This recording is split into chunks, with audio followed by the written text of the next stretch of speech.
अवधूत चिंतन श्री गुरुदेव दत्त श्री स्वामी महाराज की जय। सर्वांना श्री स्वामी समर्थ। तुम्ही चॅनलवर नवीन असाल तर चॅनलला नक्की सबस्क्राईब करा। तर आज आपण बघणार आहोत की देव आपल्याला दुःख का देतो, त्याच्या मागे काय काय कारण असतं। तर बघा, जेव्हा कृष्ण आणि पांडव यांचं म्हणजे महाभारत संपलं तेव्हा पांडवांना राज्य भेटलं, कृष्ण सोडून जाणारा असतो। तेव्हा श्रीकृष्ण सगळ्यांना म्हणतो की तुम्ही माझ्याकडून काहीतरी मागा। त्यावेळेस कुंती असं मागते की मला ना पदोपदी दुःख दे कृष्ण। तर कृष्ण विचारतो असं का, तुम्ही दुःख का मागता, प्रत्येक जणाने वेगळं वेगळं मागितलंय, तर तुम्हाला दुःख का पाहिजे।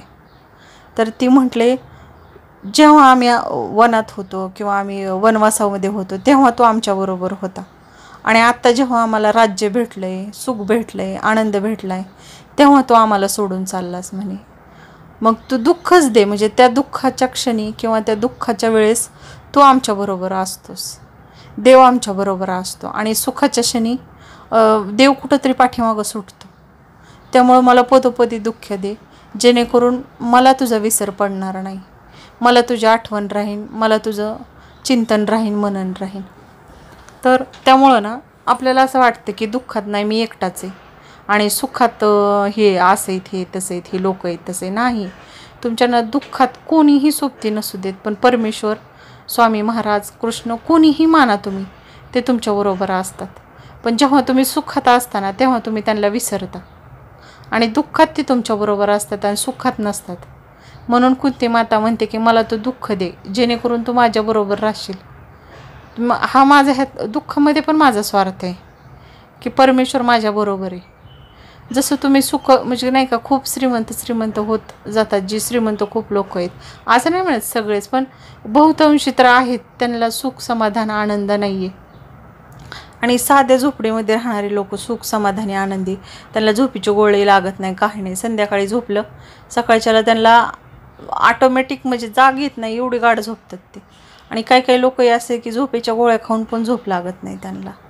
मग हे काय, तुमच्या मनात कुठंतरी समाधान आनंद नाही आहे, सुख नाही आहे, शांती नाही आहे। हे तुम्ही जेव्हा पापकर्म करता तेव्हा पण तुम्हाला असं होतं, आणि तुम्ही जेव्हा स्वामींच्या नामस्मरणात असता, कुठल्या पण देवाच्या तुम्ही नामस्मरणात असा, तेव्हा तेव्हा तुम्हाला त्यांचा आशीर्वाद भेटतो, त्यांची संगत तुम्हाला लाभते, दुःखात पण त्यांची संगत असते। त्यामुळे तुम्ही त्या दुःखातून बाहेर पडता। त्यामुळं असं समजायचं नाही आहे की मला खूप त्रास आहे, मलाच का त्रास, नाही समजायचं। त्या त्रासात पण तुम्ही काहीतरी पॉझिटिव्ह शोधा, त्याच्यातून तुम्ही मार्ग काढा, निघतो मार्ग। प्रत्येक प्रॉब्लेमवर सोल्युशन आहे, तसं प्रत्येक अडचणीवर काही ना काही मार्ग आहे। आज नाही निघल, उद्या तरी निघल, उद्या नाही परवा निघल। पण तुम्ही जेव्हा नामस्मरणात असता, स्वामींच्या चिंतनात मननात असता, तेव्हा ते तुम्हाला कुठला तर कुठला एक मार्ग दाखवतात, पण तो तुम्हाला ओळखता आला पाहिजे, तुम्हाला त्याच्यावरती चालता आलं पाहिजे। आणि सांगू का, स्वामीचं म्हणजे कुठल्या पण देवांची सेवा करणं किंवा त्यांच्या नामस्मरणात राहणं एवढं सोपं नाही आहे। आपली परीक्षा बघितली जाते, आपल्याला त्रास वाढला जातो, पण तेव्हा पण जर आपण त्यांच्या विश्वास ठेवून चाललो ना, तर नक्कीच आपल्याला एक दिवस राज्य भेटतं किंवा आपल्याला पाहिजे ते भेटतं। तर ह्या गोष्टी असतात।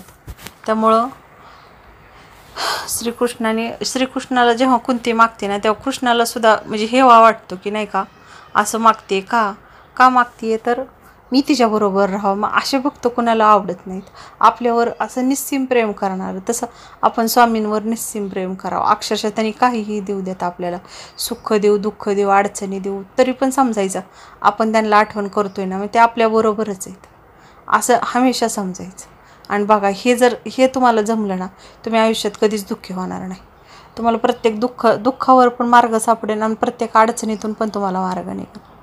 तर तुम्हाला जर माझे असे व्हिडिओ आवडत असतील तर चॅनलला नक्की सबस्क्राईब करा। सर्वांना श्री स्वामी समर्थ।